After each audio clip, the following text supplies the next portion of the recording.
The auctioneer had already tried twice. 143 acres east of the county road 2 miles past the old creamery.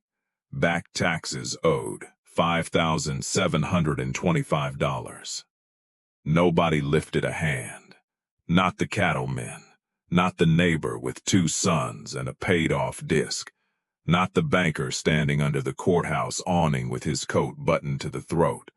The place had a name by then. People called it the Sour Quarter, not because it was exactly a quarter section, because every man who touched it came away with the same expression: sour. The auctioneer looked over the little crowd in Garnett, Kansas, on a cold morning in November of 1991, and tried to make a joke out of it. Anybody want to own a problem? A few men laughed. Then a young man in the back raised one hand. His name was Caleb Horne. He was 30 years old. He had $8,400 saved from hauling hay, repairing fence, and working nights at the co-op scale house.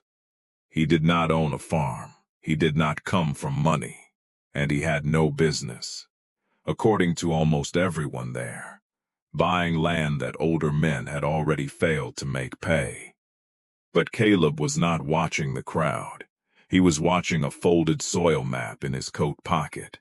3 months earlier, he had found that map in the county extension office. Not the glossy ownership plat, not the assessor's card, not the page that said what the land was worth. The soil map. And on that map, the Sour Quarter was not one kind of ground. That was the first thing everyone had missed. Most of the farm was tight claypan prairie. Dense silt loam, shallow over a hard layer, slow to drain, mean in a wet spring, brick hard by August, bad ground if you treated it like good ground. But near the south fence, where the land bent toward an old creek, a thin strip changed color on the map. Kennebec silt loam, alluvial soil, darker soil, creek-made soil, only 17 or 18 acres of it.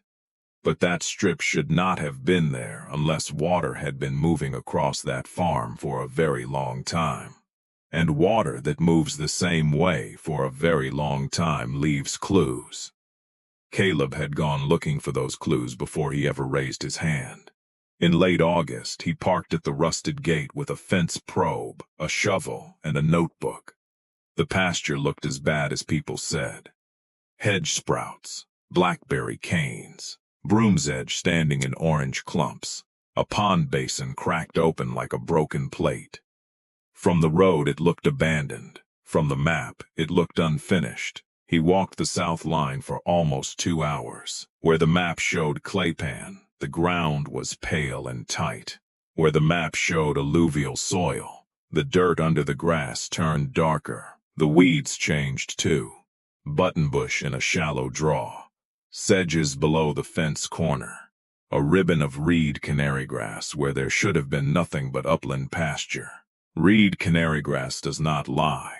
It follows water. At the bottom of the draw, half hidden under hedge leaves and a collapsed bank, Caleb found a rusted steel outlet pipe, 12 inches across. The bottom half was packed with silt. The top half was bent down, like something heavy had driven over it years before. But the pipe was aimed straight into the farm, following the same narrow strip the soil map had marked. Somebody had drained that draw once, not recently, not well, but on purpose. Caleb took out his notebook and wrote one line, old outlet still on grade. Then he climbed 40 yards upslope, away from the draw, to a low oval place where the grass was wrong. Not taller, greener. A soft green bowl in a field that had baked brown under an August sun. He drove the fence probe into the ground. At 10 inches, the soil was tight. At 16 inches, it turned cool. At 21 inches, the probe came up with gray mud on the tip. Caleb stood there for a long time. That little wet bowl was not a pond. It was not a spring showing clean at the surface. It was water trapped above the claypan, moving sideways until it had nowhere else to go. Most people saw wet ground as a problem. Caleb saw a question. Where was the water coming from, and could it be made to work before it ruined the pasture? He wrote 3 more notes. South strip is real. Outlet crushed, not dead. Perched water above clay layer. Then he folded the map, put it back in his truck, and waited for the sale. When the auctioneer said $5,725, Caleb bid exactly that. No one bid against him. 30 minutes later, he handed over a cashier's check at the clerk's window and walked out with a deed. The clerk did not smile. She had seen enough cheap land to know the price was usually the beginning of the trouble, not the end of it. That afternoon, Caleb drove to the farm as the owner. His boots had not made it 50 yards into the pasture before the neighbor from the west pulled up along the fence. A man named Roy Sutter. Roy had run cows in Anderson County since the late 60s, and he knew every story about that farm. He leaned on the top wire and said, "You bought the sour place." Caleb said, "I did." Roy looked across the broom's edge. "Had a fellow try beans here in 78. Couldn't get a stand. Had another put cows on it in 84.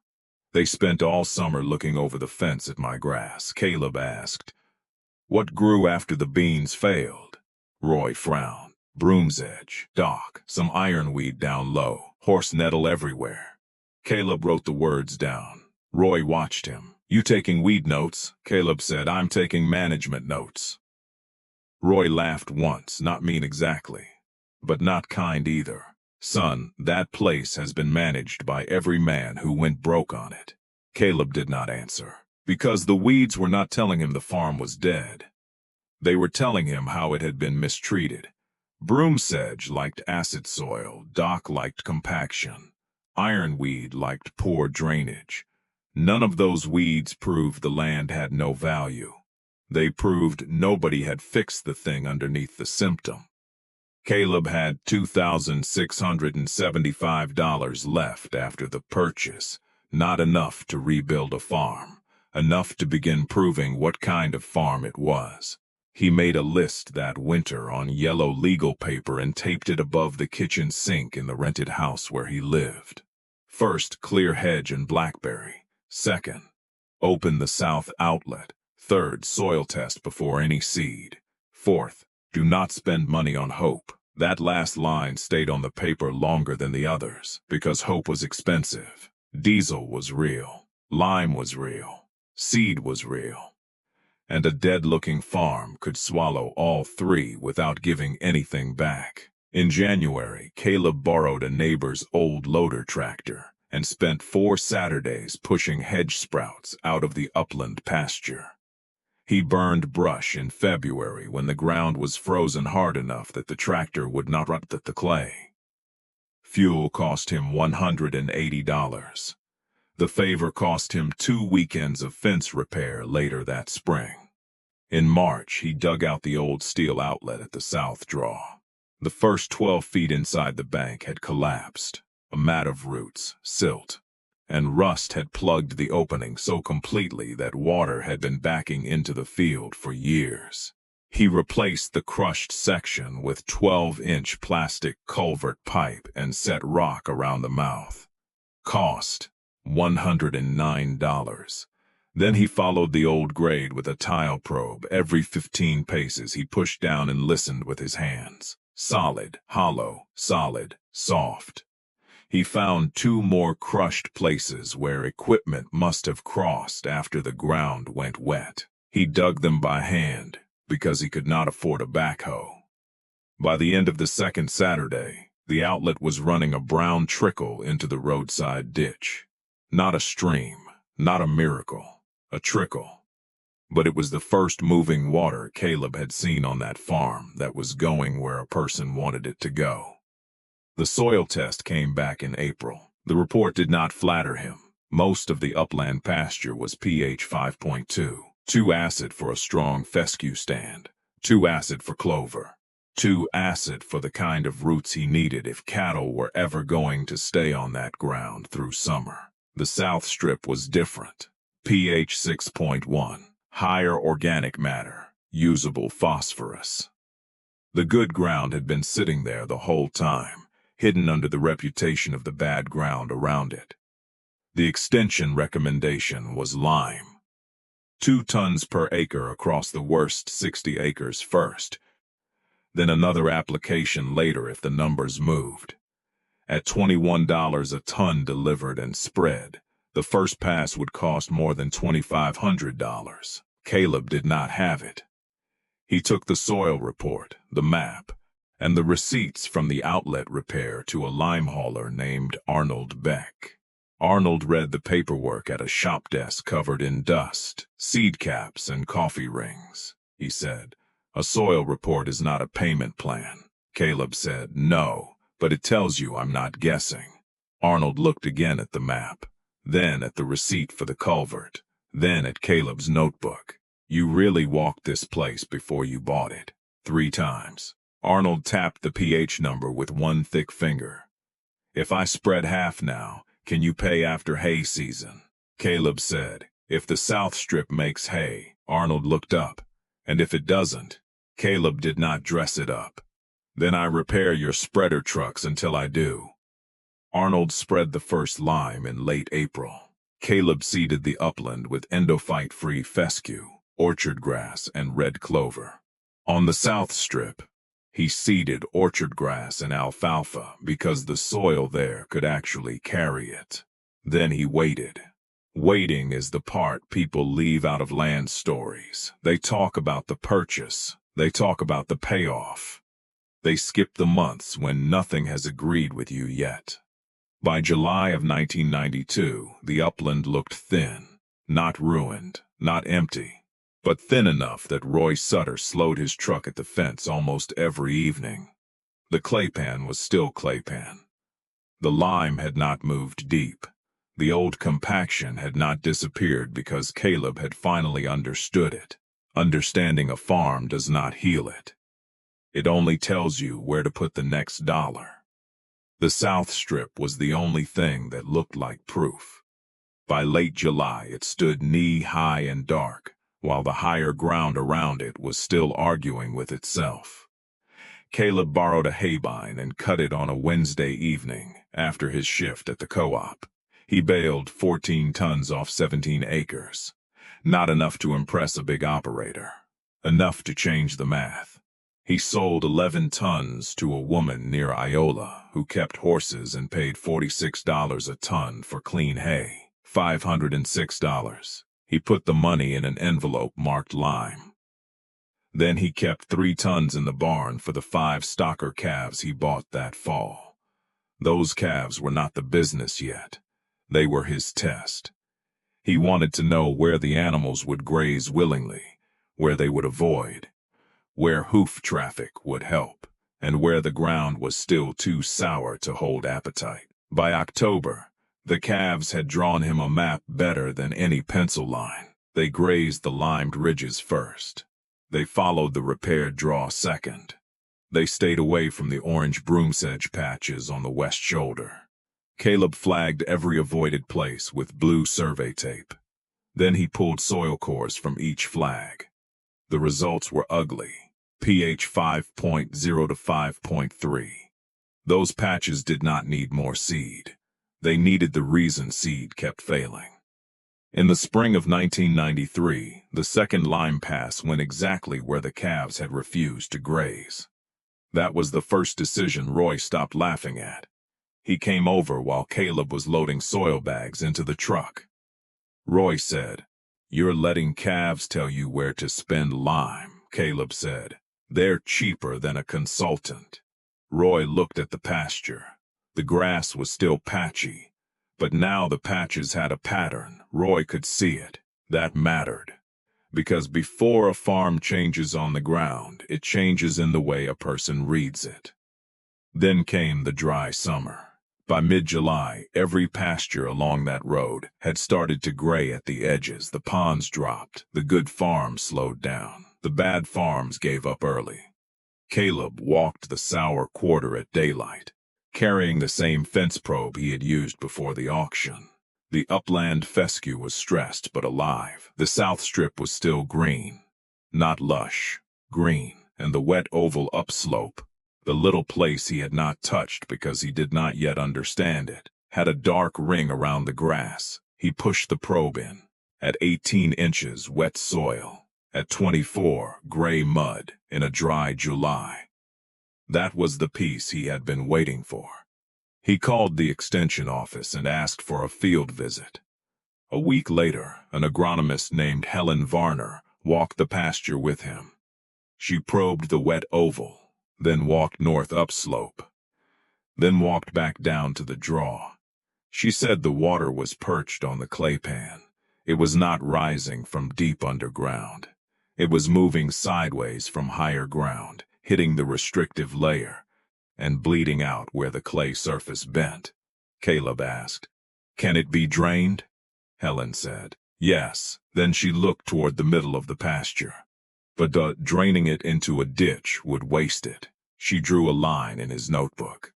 A shallow interceptor trench above the wet oval. A 2-inch line running downhill. A stock tank set low enough for gravity to feed it. No pump, no electric, no well. Use the problem before it becomes damage.